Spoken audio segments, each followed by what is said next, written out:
Okay, rational expressions. What's the difference between expressions and equations? This one has no equal sign, so an expression has no equal sign. So, super important there. So if it has no equal sign, I cannot solve this one. So the only thing we can do in this is we are going to be able to simplify. So we're never going to get it down to x equals 2 or something like that because there's no equal sign. There is no equal, so we're just going to simplify. Rational expression. So rational numbers are numbers that can be written as fractions. So the word rational means you can write it as a fraction. Is 2 a rational number? Is 2 a rational number? Dare see me shaking her head, yes. Or nodding her head, not shaking her head, nodding her head. Yes, it is a rational number, because what would 2 be as a fraction? 2 over 1, 4 over 2, 6 over 3, right? So just because it doesn't appear as a fraction, can we write it as a fraction? So that's the rational part of it, and the expression just means it doesn't have an equal sign and we're simplifying. So here's the deal though, is we're going to get complicated. We're not just going to deal with fractions because, well, that would be too easy. It's got to have a variable in the denominator. Okay? All right. And we're going to work with non-permissible values. And these are going to come into play this year, and they're going to come into play next year. Non-permissible values will turn into something special on a graph.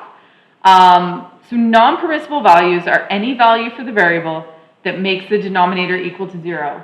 Because we can't divide by 0, right? We get an error on our calculator. It's not, if I said, when we put these 10 p's into a group of 0, could you do it? No, because it's an impossible task. To solve for non-permissible values, set the denominator equal to 0 and solve for the value of the variable. When you simplify a rational expression, so again, we're not solving, we're simplifying. You must do your non-permissible values before you cancel out any terms. That might not make sense now, but it will make more sense as we go along. Is that bright enough for you guys? Turning up my brightness. Better? A little bit better? Okay, so we're going to talk about the non-permissible values of each expression. So people struggle with this one because it's the easiest, but it's the hardest. Like, we got to think about this logically. What would S be? What would S be to make that denominator 0? 0, right? So if S is 0, what happens to the denominator? It's also 0, right? Makes sense? 0 times anything is 0. So we would say for the non-permissible value, and I like to label them as my NPVs, S cannot equal 0. So we want to say what it can't be, because we never want the denominator to be 0. So let's talk about R here. What's R? What can R not be if I don't want the denominator to be 0?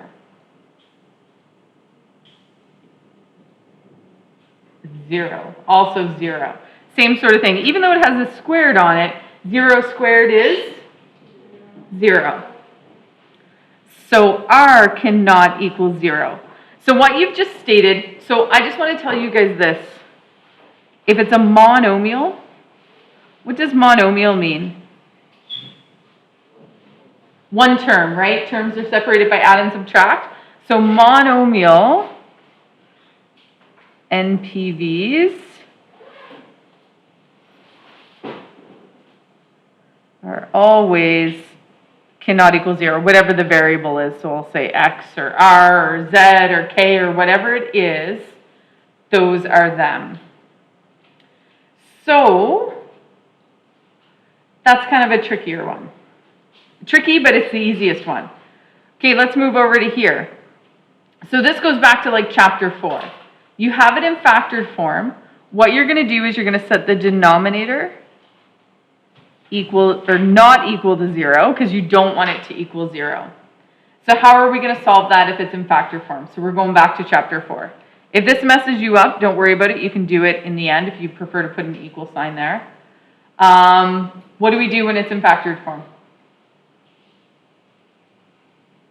Set each factor equal to 0. So there's your first factor, and that's your second factor. So x is equal to 0, and 2x minus 3 is equal to 0. Okay, now we gotta, this one's already solved for us, right? You guys would agree? There's nothing I have to do here. We're gonna solve this one, so we're gonna add 3 to both sides. So we're gonna have 2x equals a positive 3, divide by 2, divide by 2. So x equals 3 over 2. Now you don't have to show me all the steps, but these are non-permissible values. So I don't want to have equal signs, I want to have cannot equal signs. So what that means is if I substitute 0 into this, I'm going to end up with a 0 in the denominator. Let me just grab a piece of paper to prove that to you.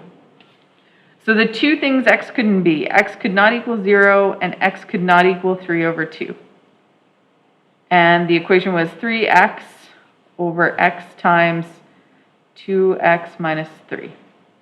So we're going to test out this theory. If I sub in x equals 0 here, so I'm going to have 3 times 0, 0 times 2 times 0, minus 3, so I'm going to have 0 on top. 0 here times by a negative 3. What's that going to give me? 0 over 0, and that can't happen, right? That's bad, oh bad. That cannot happen. So that's why this value doesn't work.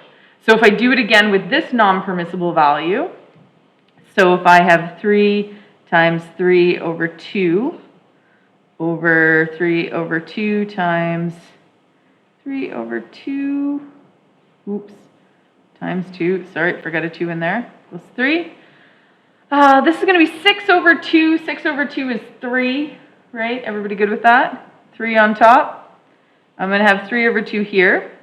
Those 2's are going to cancel it, so it's going to be 3 minus 3. So I'm going to have 3 over 2 times 0. That's going to be 3 over 0. Can I have that? No, because this one gives me a non-permissible value. So I can never have a 0 on the bottom, okay? So what you've just found are the values that will give us 0 on the bottom. And so that's why we use the cannot equal sign. So that's just the reasoning behind doing non-permissible values. Okay, let's talk turkey on this one. So this question isn't asking me to simplify, it's just asking me to do the non-permissible values. So what do you guys think I need to do first? Step 1, take that denominator, set it equal to 0. So p squared minus p minus 12 equals 0. This is your chapter 4, grade 10, that sort of stuff. How am I going to solve for what p cannot be? What do I do?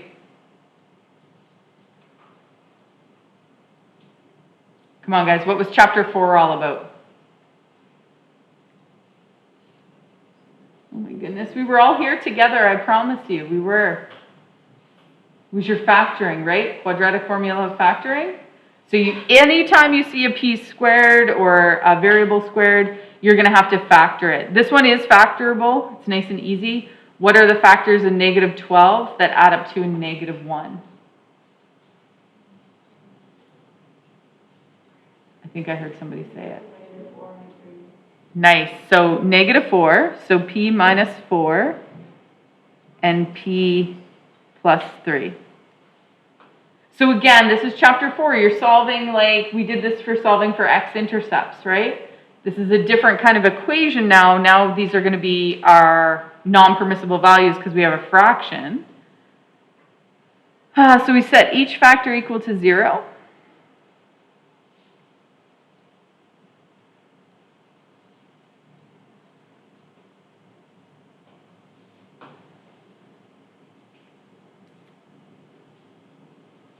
Okay, can I leave them as equal signs? No, because they're what they can't be. So we're going to say P cannot be 4 and P cannot be a negative 3.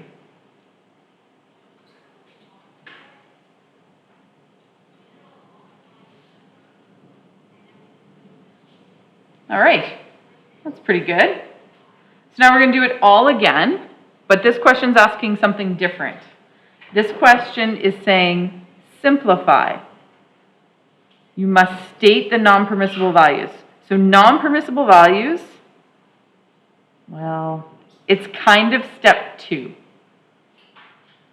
Step 2. We'll call it step 2. And this would be 3.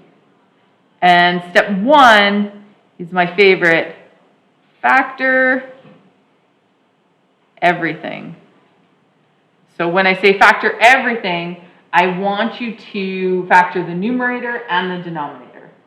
So let's go ahead and factor now. Let's look at that numerator. What can I factor out of the numerator? I can take a 3 out, right? So what that's called is that's common factoring, because the 3 is common between those two terms. So I'm going to take a 3 out, and we know that common factoring is just the act of division. So 3x divided by 3 is going to leave me with just x, and then negative 6 divided by 3 should leave me with a negative 2. Now remember, if I multiply this back in, I should get right back to the numerator. You're changing how it looks, you're not changing the value of it. Okay, so let's go down to the denominator. This is complex factoring. Because first thing I'm going to do is see if I can take a 2 out. Can I common factor a 2? Because I can take a 2 out of here and here, but I can't take it out of the middle term, so I can't do that. I'm going to pop onto a scrap piece of paper here just so we can work through all the steps, because I definitely didn't leave you, is it x squareds? Yeah, plus x minus 10. So do you guys remember how to do the factoring here? Complex factoring? Andrea's like shaking her head, don't remember. So it's the 2 times the negative 10. What do I get? Negative 20. So we're looking for the factors in negative 20 that add up to a positive 1. Okay, so 5 and negative 4. So we rewrite the 2x squared. We're going to write positive 5x minus 4x, and we keep the minus 10. Interesting. I probably should have put them in a different order. Do you guys agree that plus 5x minus 4x puts me right back to there? Right, so again, changing the look of it, not changing the value. So now I'm going to look at these first two terms, and I'm going to try to common factor something out. What am I going to take out? An x. So that means I'm left with 2x plus 5. Now I'm going to look at these two, and I'm going to try to common factor something out. I'm going to take out a negative 2. So that's going to leave me with a 2x plus 5.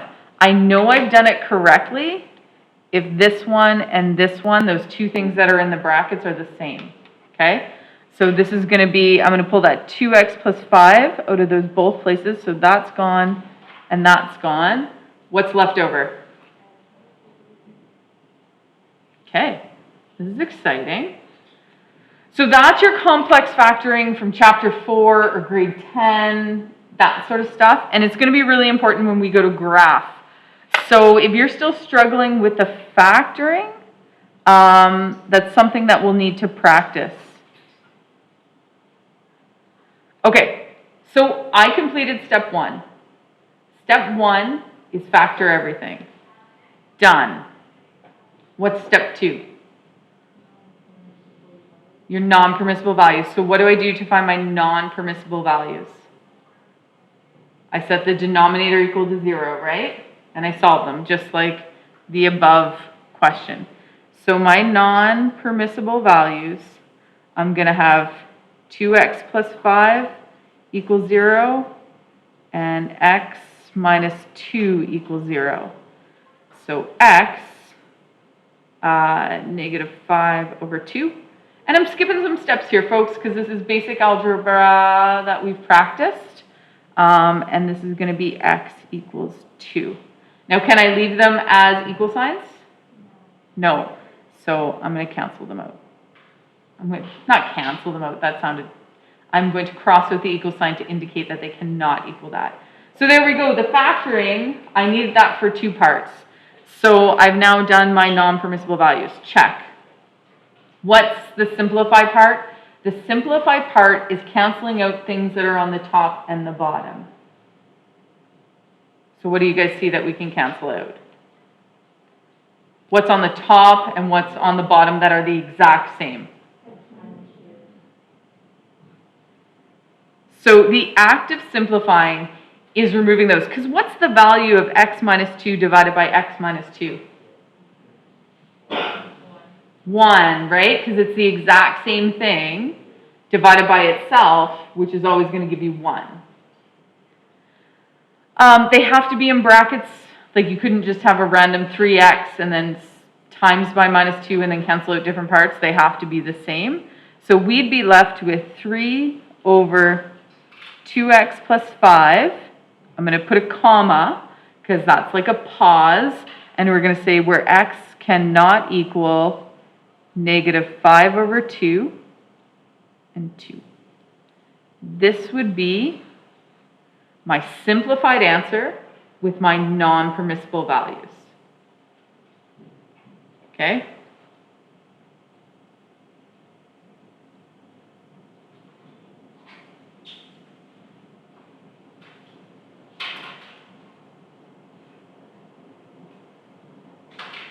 So that comma is just a restriction. Like that comma just says, oh, and by the way, this works for everything except for these 2 values. It's just like a little note on the side. All right. Oh, this is a gooder. This one's a gooder. You're gonna hate this, but you're also gonna love it. Because I'm going to teach you a mathematical trick. Okay, what's step 1? Factor everything. So step 1 is factor everything. Look at that numerator. What am I going to take out? I'm going to take out 2. And the denominator. That's a difference of squares. That's the easy factoring. Perfect square in the front, perfect square in the back.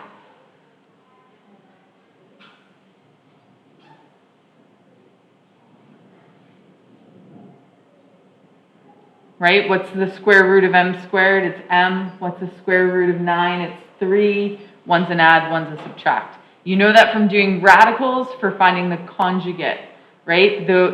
That m minus 3 is the conjugate to m plus 3, right? So all these things are all connected. We use them over and over again. So we factored everything. What's step 2? Non-permissible values. Can you do it without an equation? Because you know this has to be set equal to 0 and that one has to be set equal to 0. Can you do this without setting it up as an equation? Can you do it from your head? Can you see it? Because you're going to love this. How does that make you feel? You guys okay with the plus minus? It just means that it occurs. If you wrote m cannot equal 3 and negative 3, that means the exact same thing. So it doesn't matter to me whatever way makes the most sense to you. But as mathematicians, we do try to be as efficient as possible. So we end up using that plus minus when we have the same number, but one's positive, one's negative. Everybody good with my shortcut? Do you want me to show you the math that goes with it? You want to see the math that goes with it? Okay. So if I have m plus 3, m minus 3, non-permissible values means I set my denominator equal to 0. which then means I set each factor, and factors are things that are multiplied together, equal to 0. So I'm going to subtract 3 from both sides, and I'm going to add 3 to both sides. And because they're non-permissible values, I put the line through them.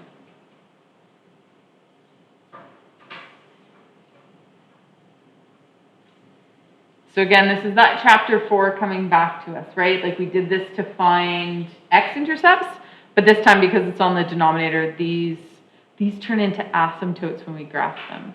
And you guys don't know what an asymptote is, but it's a super cool part to a graph. Super fun. Are you good if I move that, Javier? Do you have that? Okay. All right. Okay, I've factored everything. I've done my non-permissible values. Now I'm going to simplify. What do you want me to cross out? It has to be the exact same. Is there anything I can cross out? Fumi's shaking her head no. I would agree with you. It doesn't. There's nothing there that's exactly the same top and bottom. But there could be. Almost, yeah, because it has the subtract sign for sure, and it has the numbers. But really, this one's a positive 3 and a negative m. This one's a positive m and a negative 3. So you see how the signs are switched? So if that's the case, if both signs are switched and it's just in the wrong order, the easiest thing to do is common factor a -1 out. So remember that the mathematical operation of that, so I keep my 2 out, I'm going to take a -1 out of that bracket. Really, I'm dividing it by -1, right? So 3 divided by -1 becomes -3. Negative m divided by -1, positive m. I still got my denominator going on there. Ooh, forgot to close the bracket. Kind of running out of room here. So now I got a -2, because 2 times -1 is -2. I can change the order of this because it's not going to change the value of it. The m is positive and the 3 is negative.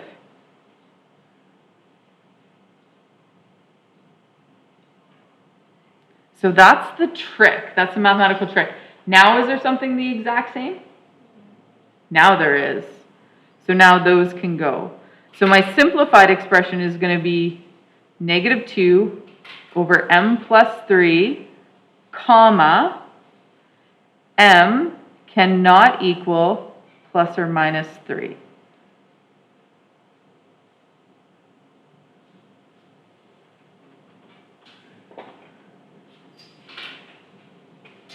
How does that make you feel? Good? Bad? Sorta? Kinda? That's a really useful trick if you can remember it.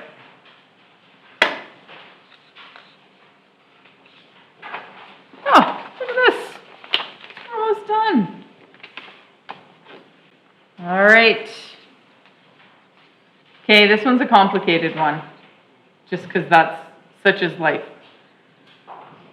What is the non-permissible value for x? So what I mean is that we're going to arrange this, our denominator, so x equals something. There's 2 variables in this one, and I won't give you many of these. I just want you to see it so that you kind of feel comfortable on what to do with it. So how do I set up my non-permissible values? Part A is asking for non-permissible values. So what do I do to find my non-permissible values? Denominator equal to 0, and I'm isolating the x in this case. So, which means I'm going to add 6y to both sides. So I got 8x equals 6y. What am I going to do now? Divide by 8. Divide by 8. X is equal to 3y over 4. Or you could write it as x equals 3/4 times y, if that makes more sense to you. But y is on the numerator. It's not on the denominator. Because if you look at this, y is on the the numerator. Okay? You guys all cool that I simplified that fraction as I went? Easy peasy? Okay. Part B. So we did the non-permissible values, so I need that cannot equal in there. And this one's a little weird because normally non-permissible values are numbers, but this one has a letter in it, but that's okay. So B is, let's simplify. Let's simplify that. So what do you notice about the numerator? It's a special one. It's a difference of squares, right? Perfect square in the front, perfect square in the back, and they're separated by a subtract sign. So what's the first term going to be? 4x. What's the second term going to be? 3y, 3y, and then what do? Plus minus. Okay, look at that, you factored it. Good job. What about the denominator? There's no letter that I can take out, but what could I remove? I could take out a 2. 2 times 4x minus 3y. Anything there that we can cancel out? I like it.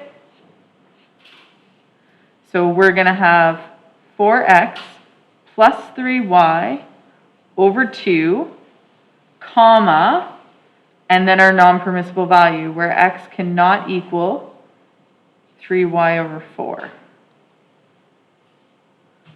And that's our simplified expression. Now, some of you might get excited and say, well, whoa, Scallion, we can keep going. 2 goes into 4. But remember, because it's all over 2, like the whole denominator is 2, you're correct that it can go into here, but we also have to check to see if it can go into here. You could simplify it to 2x plus 3 over 2y, but it gets a little weird looking. So we usually leave it over that whole denominator. This is equivalent. If you did this, you would not be wrong.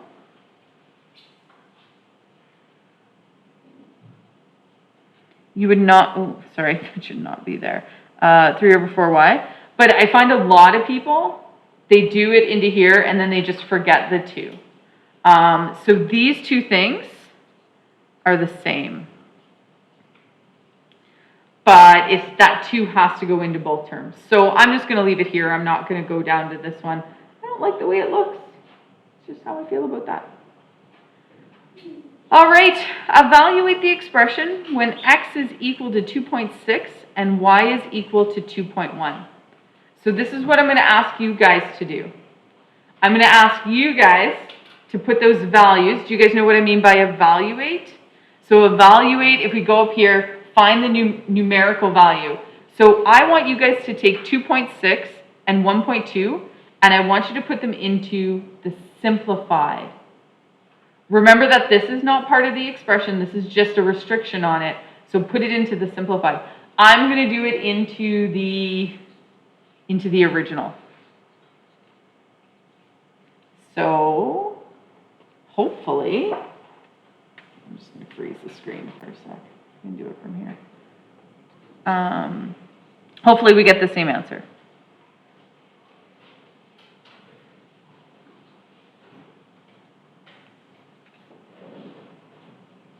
Yeah, you're going to need a calculator for sure.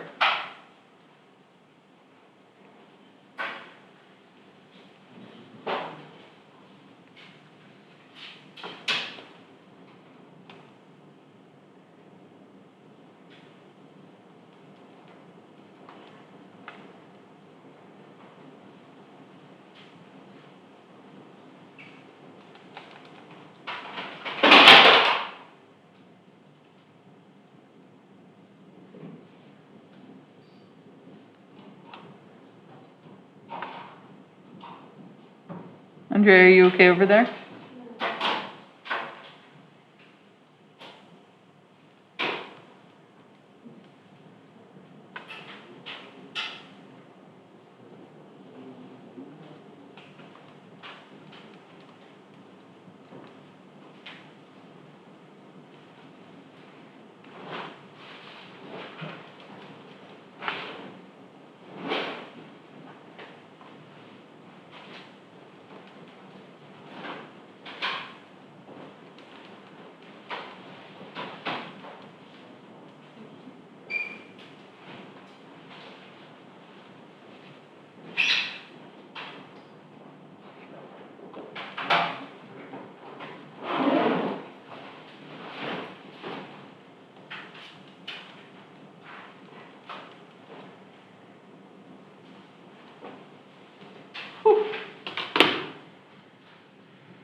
here. I'm going to unfreeze it on my screen.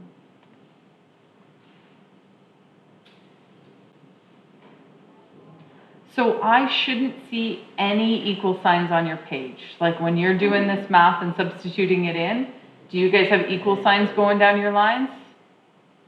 Right? Because this is just an expression, so we're going line after line, and it's implied that each line has the same value. Okay, you guys know you were putting it into the simplified version, right?